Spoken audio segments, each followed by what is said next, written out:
አሰላሙ አለይኩም ወረህመቱላህ ወበረካቱ። ውድና የተከበራችሁ የሀገሬ ልጆች እንዴት ናችሁ? ከኔ ጋር አልሐምዱሊላህ ሁሉ ሰላም፣ ሁሉ መልካም ነው። ውዶችዬ እንዴት ናችሁ? ዛሬ ምንድላችሁ ነው የመጣሁት? የእውነት ማለቴ በጣም ተደስቼ ያለቀስኩበትም እና ውዶችዬ አያቴ ጋር ደወልኩኝ ማለት ነው። ያው አያቴ ስልክ የላትም ግን ባክስቴ ልጅ ስልክ በኢሞ ተደዋወልና ቢያንስ ከ2 እስከ 3 ሰዓት በላይ ያወራነው ማለት ነው።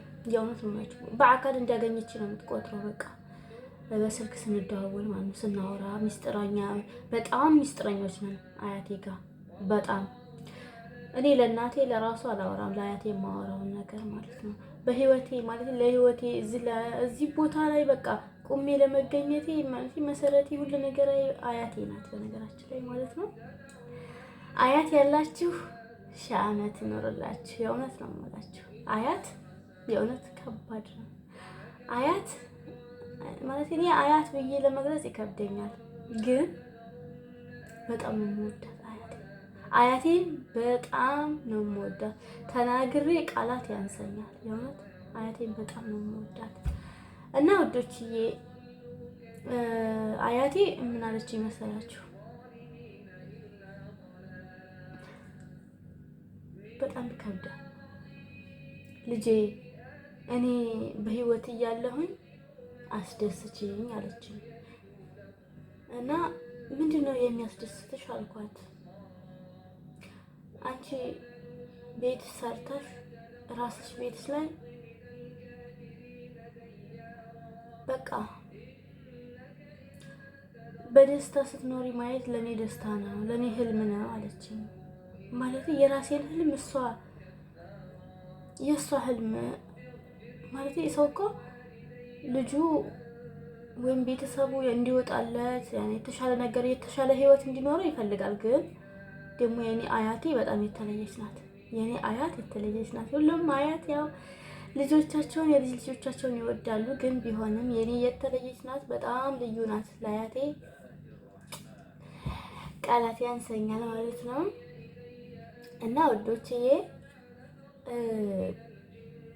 አያቴ በቃ አንቺ ቁመሽ አንቺ ተሻሽለሽ አንቺ ጥሩ ህይወት ስትኖሪ ያ ነው ህልሜ። የዛን ሰዓት ብሞትም ለራሱ የጀነት ነኝ አለችኝ። አንቺ ይሄን ያክል አዎ። እና ምን አሰብኩኝ መሰላችሁ? በጣም ብዙ ሀሳብ ነበረብኝና በቃ ማስቀደም ያለብኝ ነገር ብዙ አመት የተመኘሁትን ብዙ ነገር የተመኘሁትን በቃ ግዴታ ቤቴን ሰርቼ አላ በቃ ግዴታ ቢደክመኝም ቢደክመኝም እሷን ለማስደሰትም ሆነ የራሴን ህልም ለመኖር ግዴታ ቤት መስራት አለብኝ ብዬ አሰብኩኝ ማለት ነው። እና ኢንሻአላህ እስኪ ዱአ አድርጉልኝ፣ በዱአችሁ አግዙኝ ማለት ነው። የእውነት በዱአችሁ አግዙኝ። ስበብ ማድረስ ነው። የኔ ጥንካሬ ይወስነዋል፣ የኔ ብርታት ይወስነዋል። ከዛ በላይ ደግሞ በጣም ያመኛል። በቃ ዛሬ ደህና ሁኜ ነገ ያመኛል። በቃ ይሄ አንዱ አውራ ጣቴ እና ይሄ ጣቴ ውሃ እሽግ ውሃ እንኳን አይከፍትም ማለት ነው። ምን እንደሆነ አላውቅም። የእውነት ነው የምላችሁ። የአላህ ስብራት ነው ወይንስ የሆነ ብቻ ተኝቼበት የሆነ ተንተርሼ አላውቅም። አይዶን ነው ግን አላውቅም ምን እንደሆነ። በቃ ምንም አይሰራልኝም። ይሄ ሁለቱ ጣቴ ምንም አይሰራም ማለት ነው። የእውነት ከባድ ነው። እና እግሬ ከታች በጣም ያመኛል። እስኪ ከታች እግር ለሚያም መድኃኒት ምን እንደሆነ በኮሜንት አሳውቁኝ። እውነት እግራችሁን እንደኔ የሚያማችሁ ከሆነ ብዙ ጊዜ ማለት በፊት እዛ ቤት ባህሬን የኖርኩበት ቤት በጣም እቆም ነበረ። እዚህ ግን ብዙ አልቆምም ማለት አብዛኛው ውሎዬን የምሰራው ልጆች መያዝ ነው። አንዳንድ ስራ እሰራለሁኝ። ማታ ነው አብዛኛው ስራዬ ማለት ነው። ብዙ አልቆምም ማለት ነው። አብሬ መጫወት አብሬ ብቻ ትሪት ማድረግ ምናምን ነገር ነው እና ብዙ አልቆምም፣ ግን ያመኛል። በቃ ከታች ከጉልበቴ ወደ ታች በቃ በጣም ነው የሚያመኝ። ትንሽ 5 ደቂቃ 10 ደቂቃ ከቆምኩኝ እንቀጠቀጣለሁ። ቁጭ ብዬ መነሳት ያቅተኛል። በጣም ከባድ ነው የእውነት። እና ውዶች እስኪ መድኃኒት ካላችሁ ማለት መቼም ከአንዱ አንዱ ይሻላል አይደል? እና መድኃኒት ካላችሁ ምናልባት አይታወቅም። ሰው መድኃኒት ነው። በነገራችን ላይ ሰውን አትጥሉ። ሰው መድኃኒት ነው። ሰው ለሰው መድኃኒት ነው። ለመኖር ሰው ያስፈልጋል። በቃ ምንም በሉ የፈለጋችሁትን በሉ፣ ሰው መድኃኒት ነው እና እናንተ መድኃኒት ከፈጣሪ በታች ሰው መድኃኒት ነው እና ምናልባት ከአንዱ አንዱ መድኃኒት ሊሆን ይችላል። እና ውዶች ማለት ምንድነው? ጨጓራ ነው? ጨጓራ አይደለም። ይሄ ጨጓራ አይደለም። የእውነት ይሄ ጨጓራ አይደለም። ጨጓራ ከታች ብቻ ወይ ለንቀል እኔ እኮ ከጉልበቴ ጀምሮ ነው ማለት ነው። እና ውዶች ለማንኛውም ወሬ አላብዛባችሁ ማለት ነው።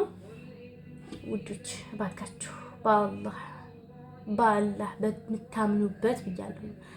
በአላህ በምታምኑበት ሰብስክራይብ ያደርጋችሁ አበረታቱ። በአላህ ሰብስክራይብ፣ ኮሜንት፣ ላይክ እያደረጋችሁ አበረታቱ። በአላህ ሼር እያደረጋችሁ ማለት ነው። የእውነት ማለቴ እኔ እህታችሁ ነኝ። የእውነት እህታችሁ ነኝ። ያው ነው መወለድ ቋንቋ ነው። ከተዋለደ የተዋደደ ብሏል ወሎዬ ማለት ነው ሲተርፍና እና የእውነት በቃ አግዙኝ። እናንተ ሰብስክራይብ ካደረጋችሁኝ ካበረታታችሁኝ እናንተ እንዳገዛችሁ ነው የምፈልገው። ምክንያቱም እኔ ትንሽ ከሰራሁኝ በቃ አገሬ መግባት ነው የምፈልገው። የእውነት መሮኛል ማለት ነው። ገና እኮ ወደዚህ ከመጣሁ ወደዚህ ሀገር ከመጣሁ ወደ ዱባይ ከመጣሁ ገና 5 ወር፣ ግን በጣም ነው የደከመኝ። የእውነት በጣም ደክሞኛል። በቃ ደረጃውን ስወጣ በጣም ማለቴ ከባድ ነው እና ውዶችዬ በሉ ወሬ አላብዛባችሁ። ባይ። አሰላሙ አለይኩም ወራህመቱላሂ ወበረካቱሁ።